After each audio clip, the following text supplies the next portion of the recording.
Hi മക്കളെ, നമസ്കാരം. 10-15 മിനിറ്റിനുള്ളിൽ നമ്മുടെ മലയാളത്തിലെ ഓരോ പാഠഭാഗങ്ങളും അതിവേഗത്തിൽ അതിൻ്റെ പാഠസംഗ്രഹം ഉൾപ്പെടെ പ്രധാനപ്പെട്ട ചോദ്യോത്തരങ്ങൾ ഉൾപ്പെടെ പരിശോധിക്കുന്ന ചെറിയ ചെറിയ വീഡിയോസിലേക്ക് എല്ലാ മക്കൾക്കും സ്വാഗതം. ഞാൻ നിങ്ങളുടെ സ്വന്തം ജയ്സൽ സാറാണ്. അപ്പോൾ എച്ചുപോട്ടിൻ്റെ കൂടെ ഞാനും നിങ്ങളോടൊപ്പം ഉണ്ട്, നിങ്ങളുടെ ഭാവി സുരക്ഷിതമാക്കാൻ വേണ്ടിയിട്ട്. ഓക്കെ, സെറ്റാണല്ലോ. അപ്പം എന്ത് ചെയ്യുക, നമ്മുടെ പാഠഭാഗത്തിലേക്ക് നമ്മൾ എന്ത് ചെയ്യുന്നു, കടന്നു പോകുന്നു. ആദ്യത്തെ ചാപ്റ്റർ നമ്മൾ എടുത്തു കഴിഞ്ഞിട്ടുണ്ട്. ആ ചാപ്റ്റർ കാണാത്തവരുണ്ടെങ്കിൽ ആ ചാപ്റ്ററിൽ നോക്കുക, ആശയം കൃത്യമായിട്ട് മനസ്സിലാക്കുക. ആശയം മനസ്സിലാക്കി കഴിഞ്ഞാൽ ചോദ്യം എങ്ങനെ വന്നാലും നമ്മൾ എന്ത് ചെയ്യും, ഉത്തരം എഴുതിയിരിക്കും. ആ ആശയം മനസ്സിലാക്കുന്ന വീഡിയോ ആണ് ഇപ്പം നമ്മൾ എന്ത് ചെയ്തുകൊണ്ടിരിക്കുന്നത്. അപ്പം മക്കൾ എന്ത് ചെയ്യുക, കൂടെ നിൽക്കുക, സപ്പോർട്ട് ചെയ്യുക. നമ്മുടെ പ്രകാശം ജലം പോലെയാണ് എന്ന ഗബ്രിയേൽ ഗാർസിയ മാർക്കസിൻ്റെ ക്വസ്റ്റ്യൻ ആൻസേഴ്സിലേക്ക് അല്ലെങ്കിൽ പാഠസംഗ്രഹത്തിലേക്കാണ് നമ്മൾ പ്രവേശിക്കുന്നത്. നോക്കുക, പാഠസംഗ്രഹം. കടലും കപ്പലും വള്ളങ്ങളും ധാരാളമുള്ള തുറമുഖ നഗരമാണ് കാജിനെ.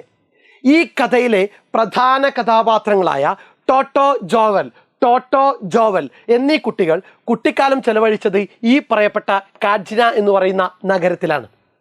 വള്ളം വെക്കാൻ ഷെഡും ബോട്ടടുപ്പിക്കാൻ സ്ഥലവും വിശാലമായ മുറ്റവുമുള്ള കാജിനയിലെ വീട്ടിൽ നിന്ന് അവർ പറിച്ചു മാറ്റപ്പെടുന്നിടത്തു നിന്നാണ് മാർക്കസിൻ്റെ പ്രകാശം ജലം പോലെയാണ് എന്ന കഥ ആരംഭിക്കുന്നത്.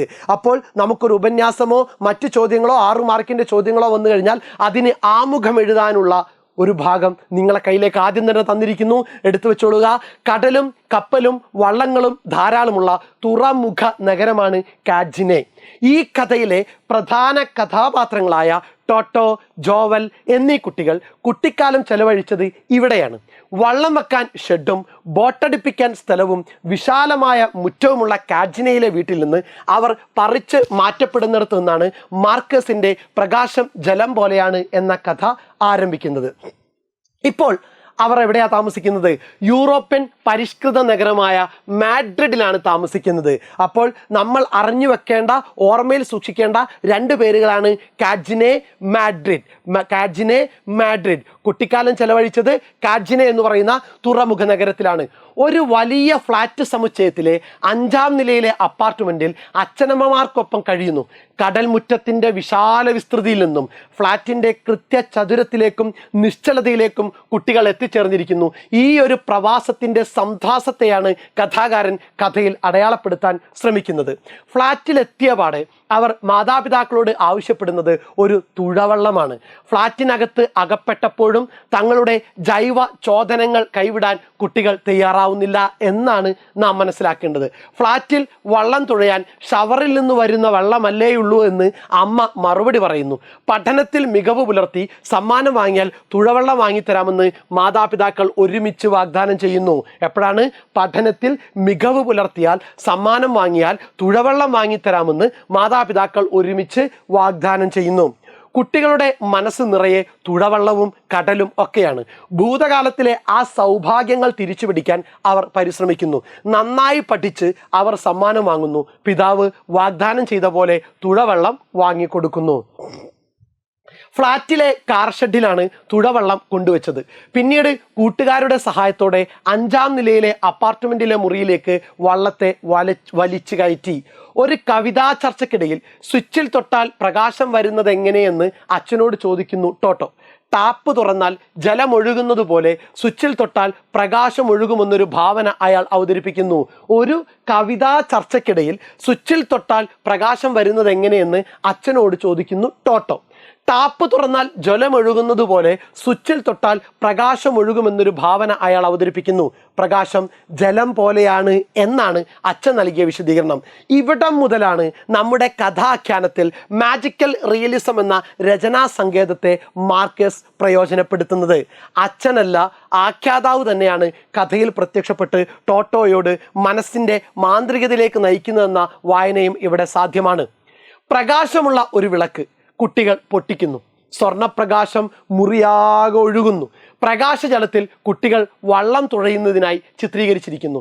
തങ്ങൾക്ക് നഷ്ടപ്പെട്ടു പോയ പ്രകൃതിയെ വീണ്ടെടുക്കുകയാണ് ഇവിടെ കുട്ടികൾ. യഥാർത്ഥത്തിൽ മാഡ്രിഡിനെ കാഡ്ജിനെയാക്കി മാറ്റുകയാണ് അവർ. ഓക്കെ, സെറ്റാണല്ലോ? സെറ്റ്. ആദ്യത്തെ ചോദ്യം നോക്കിക്കേ. പ്രകാശം ജലം പോലെയാണ്, ടാപ്പ് തുറന്നാൽ മതി കുതിച്ചൊഴുകും. ഈ വാക്യത്തിന് കഥയിലുള്ള പ്രാധാന്യം എന്താണ്? പ്രകാശം ജലം പോലെയാണ്, ടാപ്പ് തുറന്നാൽ മതി കുതിച്ചൊഴുകും. ഈ വാക്യത്തിന് കഥയിലുള്ള പ്രാധാന്യം എന്താണ്? മാന്ത്രിക യാഥാർത്ഥ്യത്തിൻ്റെ വശ്യ സൗന്ദര്യം കൊണ്ട് ലോകത്തെ വിസ്മയിപ്പിച്ച മാർക്കസിൻ്റെ പ്രകാശം ജലം പോലെയാണ് എന്ന കഥയെ മാന്ത്രിക അന്തരീക്ഷത്തിലേക്ക് നയിക്കുന്നത് ഈ വാക്യമാണ്. ഓർമ്മയിൽ വെക്കുക, മാന്ത്രിക യാഥാർത്ഥ്യത്തിൻ്റെ, മാജിക്കൽ റിയലിസത്തിൻ്റെ ഇല്ലാത്തൊരു വസ്തു, സംഭവിക്കാത്തൊരു വസ്തു യഥാർത്ഥ ജീവിതത്തിൽ സംഭവിച്ചതുപോലെ അവതരിപ്പിക്കുന്നതാണ് ഇത് മാജിക്കൽ റിയലിസം.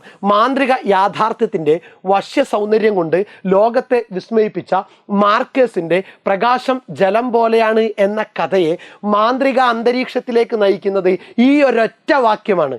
ഒരു ചർച്ചക്കിടയിൽ ആഖ്യാതാവ് ടോട്ടോയോട് പറഞ്ഞ ഈ വാക്യം കുട്ടികൾക്ക് ഭാവനാലോകത്തിൻ്റെ കവാടം തുറന്നു കൊടുക്കുന്നു. കാഡ്ജിനയിൽ നിന്ന് പലായനം ചെയ്തപ്പോൾ കുട്ടികൾക്ക് നഷ്ടമായ ബാല്യകാലത്തെ സൗഭാഗ്യങ്ങൾ അവർ മാഡ്രിഡിൽ പുനഃസൃഷ്ടിക്കാനുള്ള ഒരു ശ്രമം നടത്തുന്നു.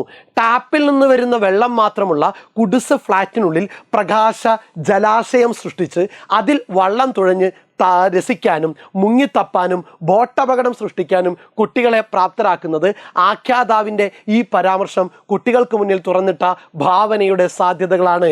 ഒന്നുകൂടി നോക്കിക്കേ. മാന്ത്രിക യാഥാർത്ഥ്യത്തിൻ്റെ വശ്യ സൗന്ദര്യം കൊണ്ട് ലോകത്തെ വിസ്മയിപ്പിച്ച മാർക്കസിൻ്റെ പ്രകാശം ജലം പോലെയാണ് എന്ന കഥയെ മാന്ത്രിക അന്തരീക്ഷത്തിലേക്ക് നയിക്കുന്നത് ഈ വാക്യമാണ്. ഒരു ചർച്ചയ്ക്കിടയിൽ ആഖ്യാതാവ് ടോട്ടോയോട് പറഞ്ഞ ഈ വാക്യം കുട്ടികൾക്ക് ലോകത്തിൻ്റെ കവാടം തുറന്നു കൊടുക്കുന്നു. കാഡ്ജിനയിൽ നിന്ന് പലായനം ചെയ്തപ്പോൾ കുട്ടികൾക്ക് നഷ്ടമായ ബാല്യ സൗഭാഗ്യങ്ങൾ അവർ മാഡ്രിഡിൽ പുനഃസൃഷ്ടിക്കുന്നു. ടാപ്പിൽ നിന്ന് വരുന്ന വെള്ളം മാത്രമുള്ള കുടിസ് ഫ്ലാറ്റിനുള്ളിൽ പ്രകാശ ജലാശയം സൃഷ്ടിച്ച് അതിൽ വള്ളം തുഴഞ്ഞ് രസിക്കാനും മുങ്ങിത്തപ്പാനും ബോട്ടപകടം സൃഷ്ടിക്കാനും കുട്ടികളെ പ്രാപ്തരാക്കുന്നത് ആഖ്യാതാവിൻ്റെ ഈ പരാമർശം കുട്ടികൾക്ക് മുന്നിൽ തുറന്നിട്ട ഭാവനയുടെ സാധ്യതകളാണ്. സെറ്റാണല്ലോ മക്കളെ? സെറ്റാണല്ലോ? ദെൻ നെക്സ്റ്റ് ചാപ്റ്ററിലേക്ക് പോകില്ല. നമ്മൾ ഈ ചോദ്യം ഉത്തരം എന്ത് ചെയ്യുക, കൃത്യമായിട്ട് ഓർമ്മയിൽ വെച്ചേക്കുക. ക്ലാസ് ഇഷ്ടപ്പെട്ടിട്ടുണ്ടെങ്കിൽ തീർച്ചയായിട്ടും നിങ്ങളുടെ ലൈക്ക് അവിടെ ചെയ്യുക.